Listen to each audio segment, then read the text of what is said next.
The torchlight caught the silk and the fear at once. A woman in a senator's house sat rigid at the table, while music thudded like a heartbeat and servants moved like shadows. She had been told this was a banquet of honor. She had been told the emperor would pass and praise the household. Instead, the emperor came to measure her as an object to spread jokes and choices across the room, like a butcher displaying cuts. Around her, men laughed because they had to. Some wore polite smiles that did not reach their eyes. Others did not move at all, hands white on goblets. The emperor walked the line of tables and stopped, lingering where finger bones met lace. He ordered a woman to stand. He spoke and the room obeyed. No one spoke her name. She became a possession momentarily announced and publicly assessed. The moment was surgical. Humiliation performed as spectacle. The woman felt every eye, every inch of silence that had been weaponized. She learned the simplest rule of the empire that night. Power could take what it wanted and leave no law behind it. If you enjoy these dark histories, leave a like and subscribe. Comment below where you're listening from. I'm genuinely curious to know where these stories reach. The woman at the table would later be recorded only as one of the senator's wives, a citizen swallowed by imperial narrative. The city that watched this happen was Rome. The man who passed judgment, Marcus Aurelius. Antoninus, better known to history as Elagabalus or Heliogiles, sat beneath garlands and a foreign god symbol and treated the room as a stage. The story of that night appears in the fragments of Cassius Dio and the flamboyant pages of the Historia Augusta. Both writers flatly record scenes designed to shock. We will return to those texts because they are the blood stains on the page. But the traces that survive are not pure. They come through enemies, through moralists, through senators who had a vested interest in delegitimizing an emperor who ignored them. Still, the core is consistent. An emperor used banquets as a laboratory for humiliation, and the victims, often women of high rank, moved like offerings under his gaze. We start with this one lamp moment because it contains the essential question Elagabalus posed to Rome. What happens when the man at the top decides human dignity is optional? He was not born to Rome's center. He was born in Emesa, a Syrian town in the province of Syria, into a family that held the hereditaryhood of the sun god Elagabalus. The priesthood carried a ritual prestige that in the eastern provinces could rival political titles. The young priest's birth name, Varius Avadus Basianus, tied him to a dynastic web that included his grandmother, Julia Mesa, and his cousin, who would later be emperor. The family traced influence through marriage into the Sever dynasty after Septimius married his daughter to a Roman general. In Emesa, boys learned rites and ritual, how to carry a sacred stone, how to lead processions, how a god could be made present by a moving body. He learned ceremony first, spectacle later.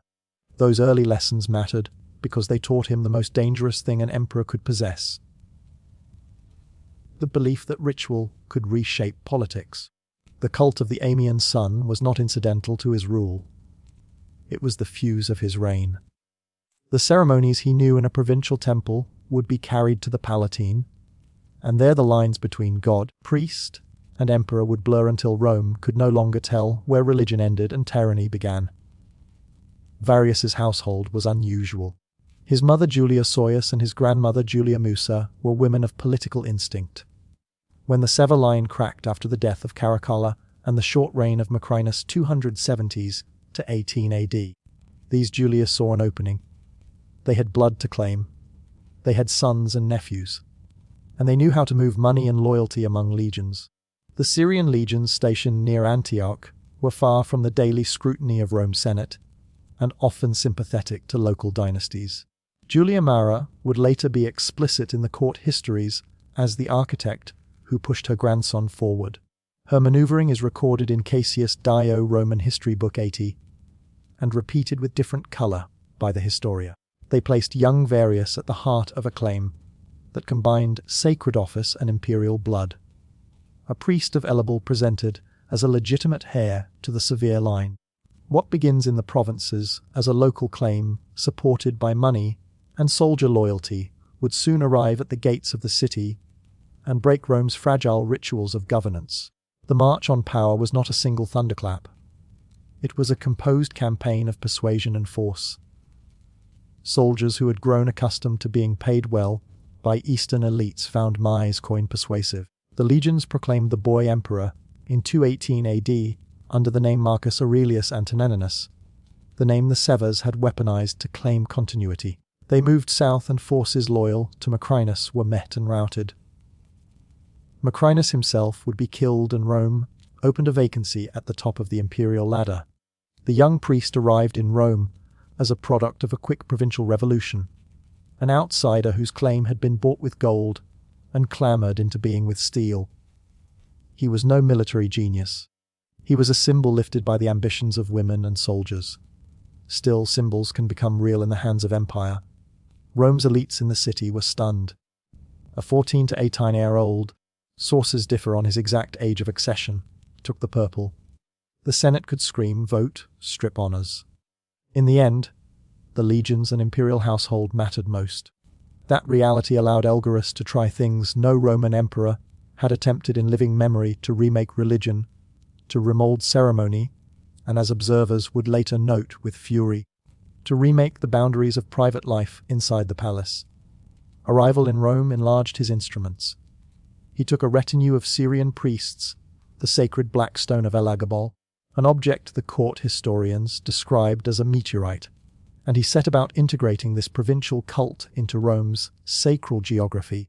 The Palatine Hill would become a place where Eastern ritual and Roman intimacy collided. He built a temple, the Elagabalium, and for a time he carried the symbol of Elagabalus into the processions of Roman gods. Ancient writers saw this as sacrilege. Cassius Dio framed it as an outraged Romanism. The Historia Augusta made it scandalous theatre. Yet this was not merely theological stubbornness. The act was political. To elevate to Elagabalus was to displace Jupiter, and to place a Syrian priest-king in a role that mixed divinity with imperial command. The implications were seismic. Within months, Rome felt the difference. Its emperor had a new god, a new court, and a new language of power that did not speak the old senatorial code. Early in his time in Rome, he drew attention by changing what the emperor could be in public. He wore Eastern garments, ornaments alien to Roman civic dress, and allowed his rituals to rearrange court etiquette. He publicly accepted the role of high priest and invested the office with imperial privilege. That behavior alone offended Rome's conservative memory. But the rupture grew worse in private. The Palatine's inner rooms, the banqueting halls, the triclinium, the secluded chambers used for imperial reception became laboratories where the emperor tested new social arrangements. The official record emphasizes excess banquets that stretched 2 days, meals of exquisite and repulsive luxury, and entertainments designed to shock. Historians disagree over motive. Some see a wild young man indulged by sick tastes. Others see an intentional assault on the Roman aristocracy, a strategy to unmake the elites' moral authority. Either way, a pattern emerges. The emperor took scenes of domestic life and converted them into public measurement tools where status, gender, and dignity were rearranged as if they were props. The banquets were reported as theatre with rules. Guests sat, servants moved, music softened the edges of what happened. Ancient chroniclers described moments in which Elagabalus would have his attendants parade women, noble women, wives of senators, before a gathering that included their own husbands.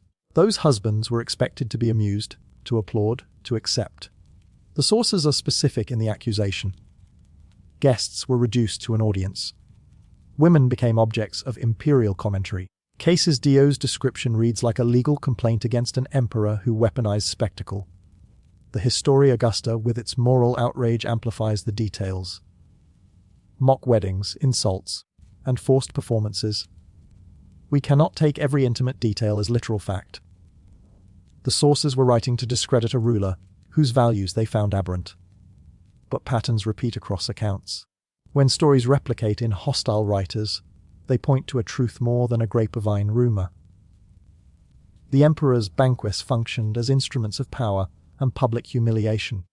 For the men who sat at those tables, the banquet was a test. Senators and commanders had to negotiate public obedience and private ruin. To defy the emperor publicly risked immediate punishment, to comply demanded acceptance of an insult that would follow them home. That was the point. Elagabalus was not only indulging appetite, he was reshaping the code of honor that bound Rome's governing class. Honor was the fabric of Roman politics. Strip it from a man publicly, and you do something heavier than humiliation. You crush the legitimacy of his voice in the forum. It is important to record that senators did sometimes whisper and conspire. Cassius Dio notes that the elite hated these changes and plotted, but they were also compromised by years of patronage, and by the presence of Syrian soldiery that defended the emperor. The Taurian Guard's loyalty was not absolute. It could be bought or beaten into alignment. Still, for a while, the trinket of imperial favor kept many mouths closed. Women who found themselves paraded had no public recourse. Roman wives of the elite were citizens, but their legal controls were different. Chastity and honor were social currencies. Families could barter reputation, but not replace a daughter's public humiliation. The act of being displayed at the emperor's table was a civic injury as much as a private one, because Roman civic identity hinged on the household. When an emperor transformed domestic privacy into spectacle, he undermined the foundations of social order. Ancient sources record that some families suffered ruined alliances, broken marriages, and lifelong disgrace after imperial exhibitions. Again, bias warns us, chroniclers wanted to show a ruler unfit. Yet, the repetition of story across several records suggests systemic behavior. Elagabalus banquets were more than drunken nights. They were ritualized instruments of domination that used women as the medium. The stories that made Rome shudder were often presented as moral parable. The emperor's marriages, for instance, were told in terms meant to scandalize. Among the most explosive acts reported was his marriage to a Vestal virgin, Aquilia C. A Vestal's vow of chastity was a public sacred pledge. Ancient sources, particularly the Historia, insist Elagabalus took her as a bride, and that he declared the union a sign that he would father gods, not men. The act was described as both religious blasphemy and political theatre, an attempt to fuse a foreign cult priesthood with Rome's most ancient sacrament. To modern historians, this story is complicated. Vestals were central to Roman religion, and any offense toward the Vestal order would inflame the city. The claim that he married Aquilia C appears in those hostile narratives as proof of radical disrespect. It is also a clear example of how Elagabalus' behavior violated institutional lines in ways that made senators and pious Romans outraged. Beyond marriages, ancient authors detailed explicitly sexual transgressions and personal role reversals. Cassius Dio notes that the emperor allowed and advertised relationships that confounded Roman sexual expectations. He is said to have offered payment for sex with men and women alike, to have set up situations that men of rank would find degrading, and to have indulged in public cross-dressing. The Historia Augusta adds colour. The emperor prostituted himself in public and asked for the title of lady instead of lord. Modern historians treat those claims cautiously. Both Dio and the Historia Augusta are openly hostile, and their goal was to paint the emperor as morally degenerate. Yet they likely do not invent the pattern.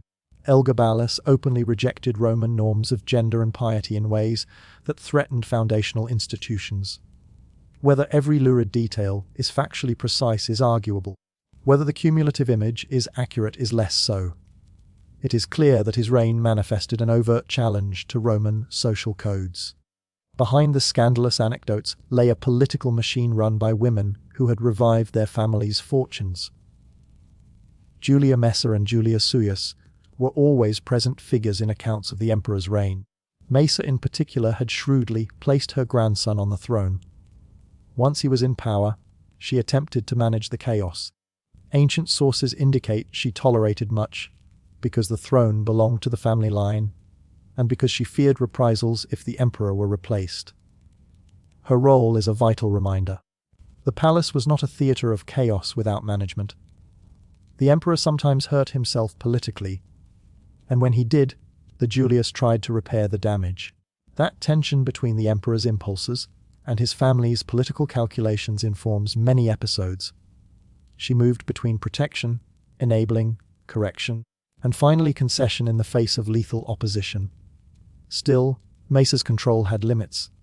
The emperor's behavior provoked opponents, who were not only moralists, but also political actors. Senators were losing ground. The army's loyalties remained fickle. Elagabalus's elevation of Eastern cult and his rumored favoritism towards certain freedmen and companions alienated traditional power brokers.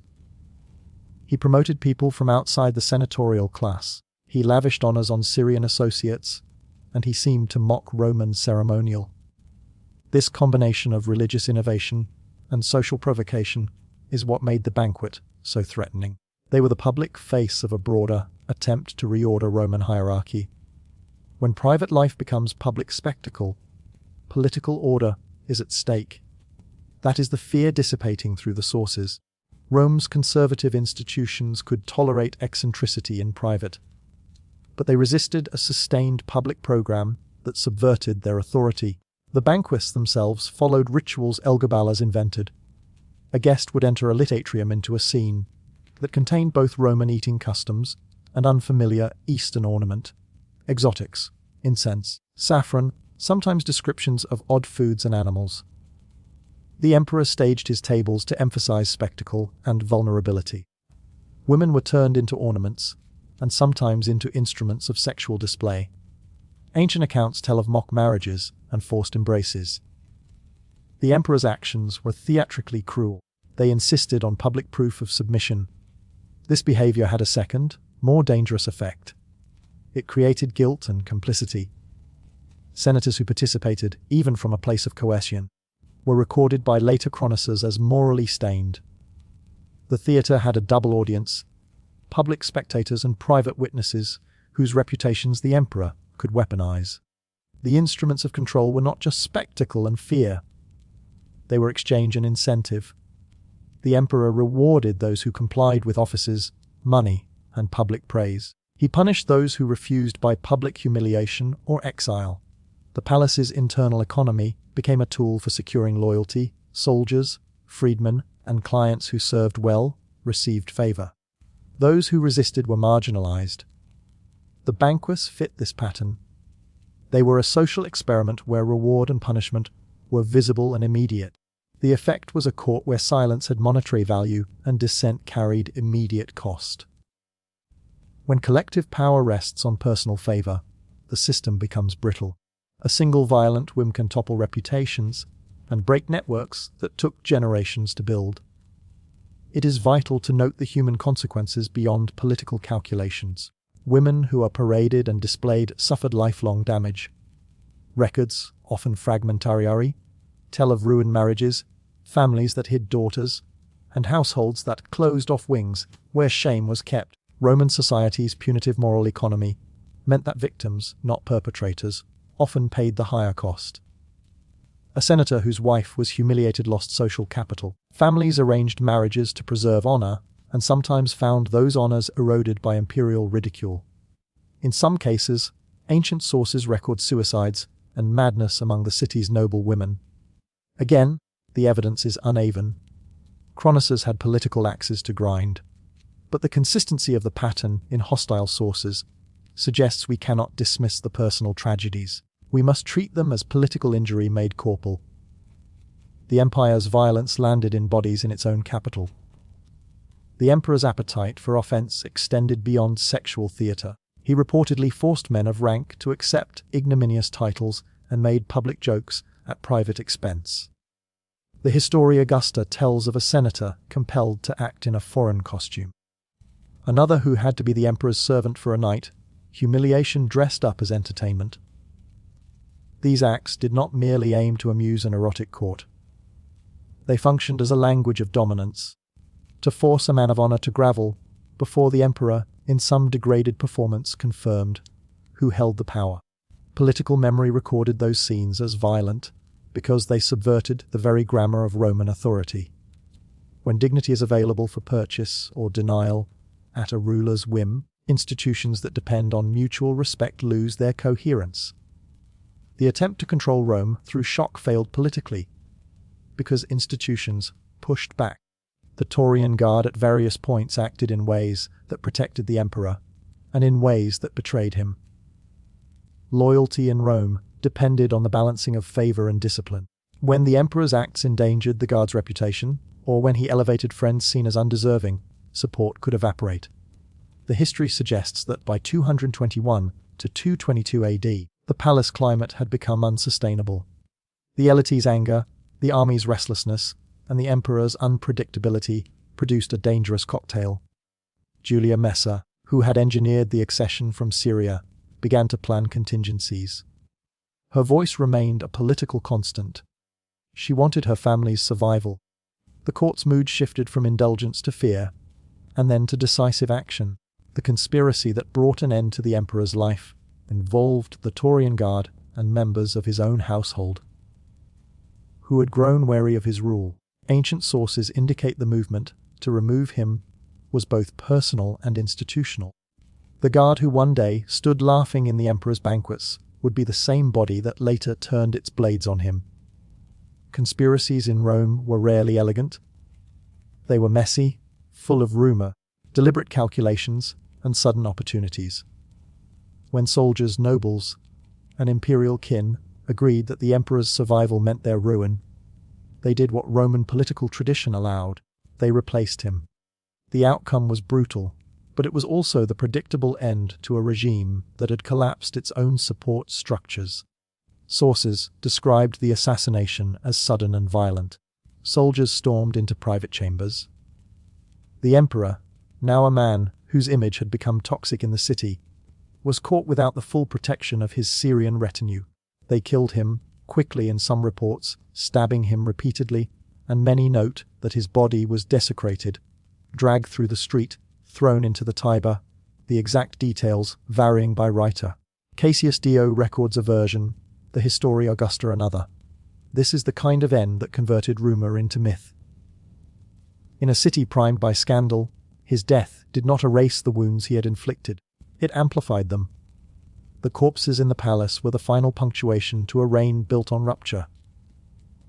The emperor who had wielded ritual to remake hierarchies ended like a sacrificial figure cast aside. The city, once the site of his experiments, chose to bury certain truths quickly. The succeeding regime under Severus Alexander, his cousin, who succeeded him with the backing of Julia Messa, attempted to restore order and to clean Rome's image. The new regime distanced itself from the excesses. It restored traditional religious practice and reasserted senatorial dignity.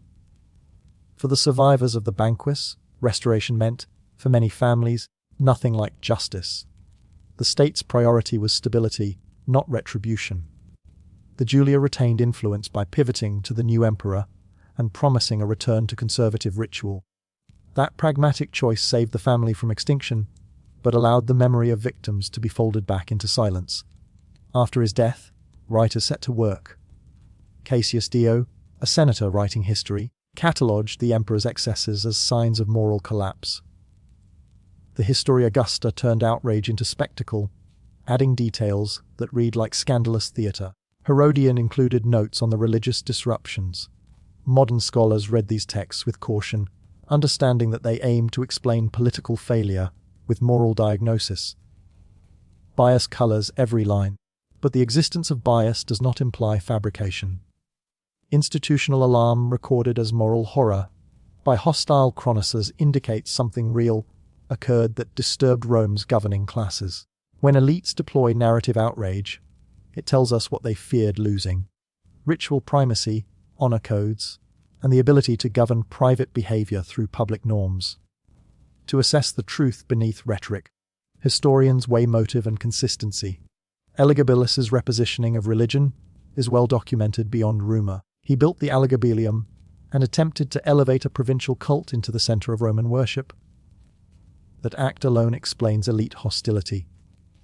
The more salacious claims, banquets where senators' wives were displayed, the emperor's cross-dressing, the wholesale defiance of Roman gender norms, come primarily from hostile texts.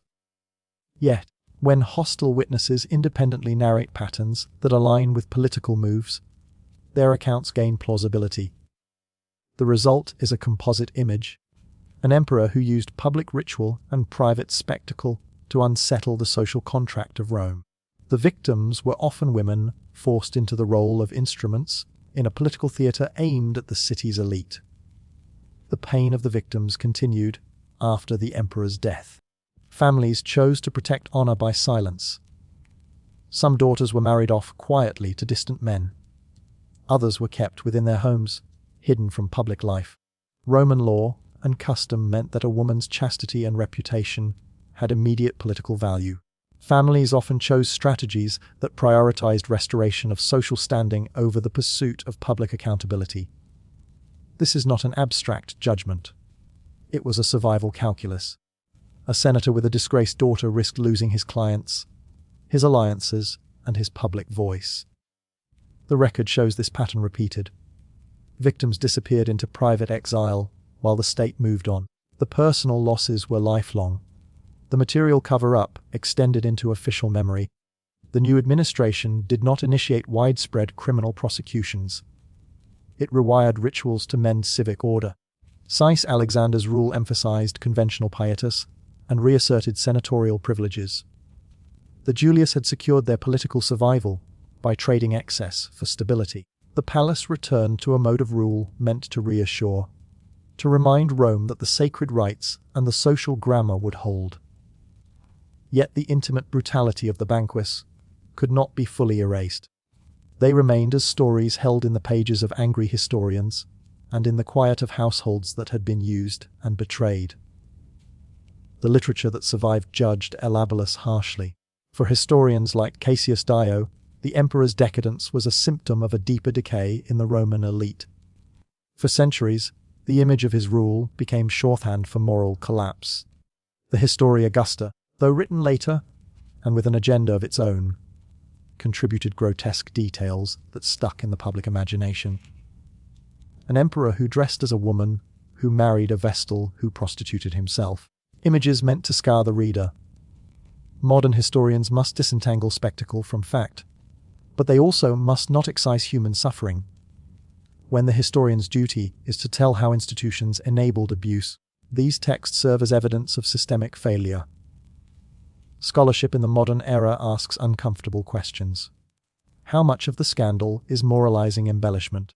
And how much is proof of a ruler who weaponized intimacy against the powerful? How did Rome's structure, its concentration of religious and political authority, allow a man like Elagabalus to behave with impunity for years? What responsibility do chroniclers have to contextualize their outrage? The process of answering these questions requires attention to primary sources, to archaeological traces like the Elagabalus foundations, and to the social logic of Roman honor. Synthesis leads to a hard truth.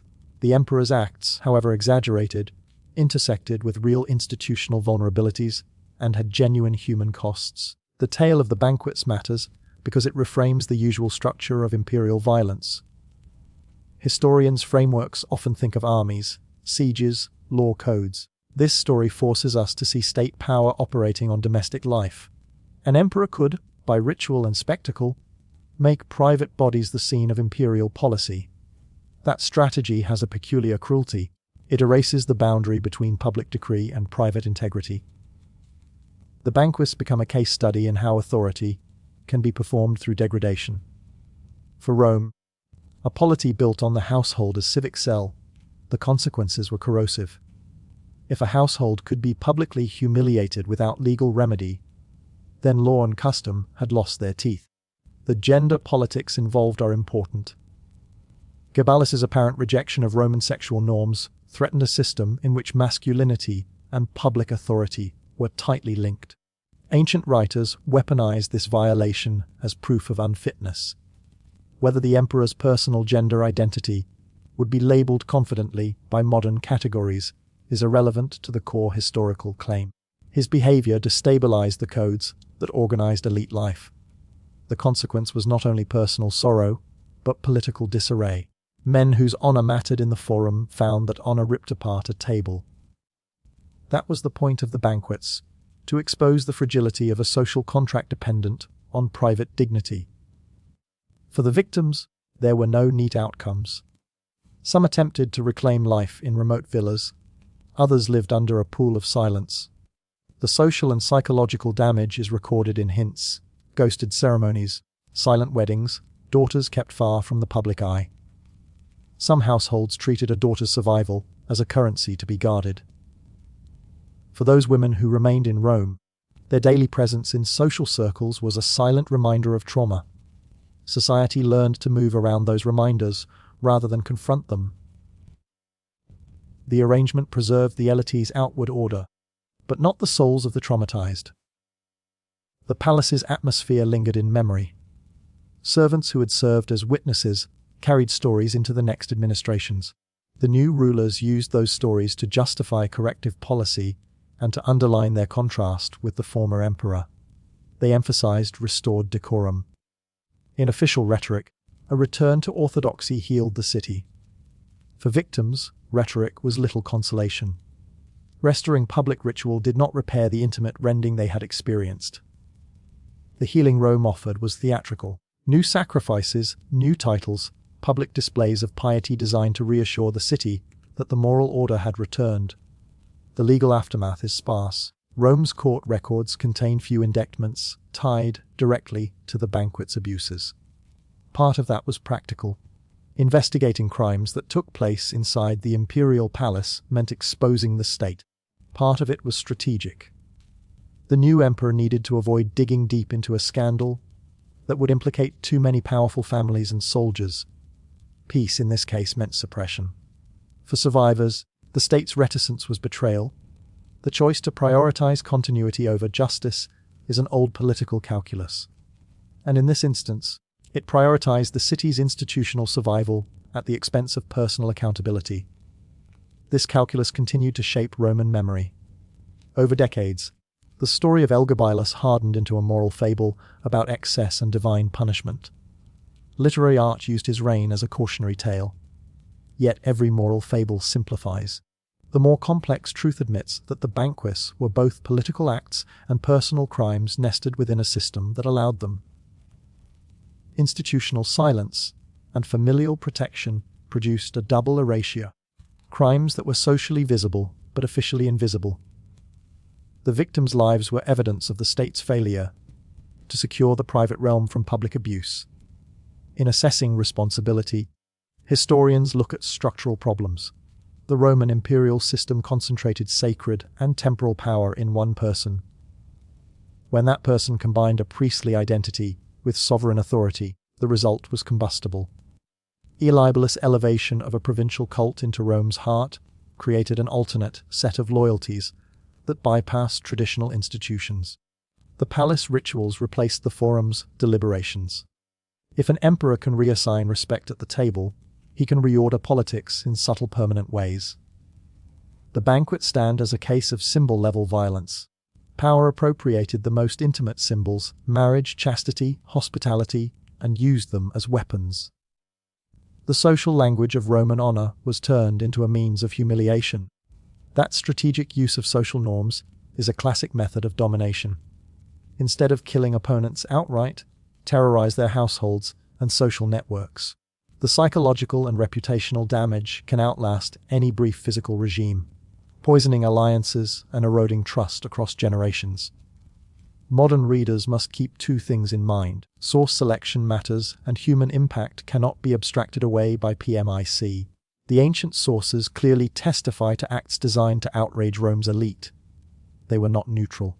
Still, when multiple hostile witnesses narrate practices that twist social norms into instruments of political control, historians must acknowledge reality beneath the invective. The banquets and the public humiliations were political techniques. They were abuses of power that targeted vulnerable bodies to send messages to powerful men. The episode also forces a larger ethical question. How does a society answer when its institutions fail to protect citizens from those above them? Rome chose compromise, continuity, and social silence. The cost was human. The banquets remain a lesson in how authority can be exercised through degradation and how systems of patronage can bind victims, perpetrators, and bystanders into a single dangerous circle. The moral pain of the survivors recedes in dry history books, but was experienced in sleepless nights, in daughters hidden away, in families that learned to survive by burying their trauma.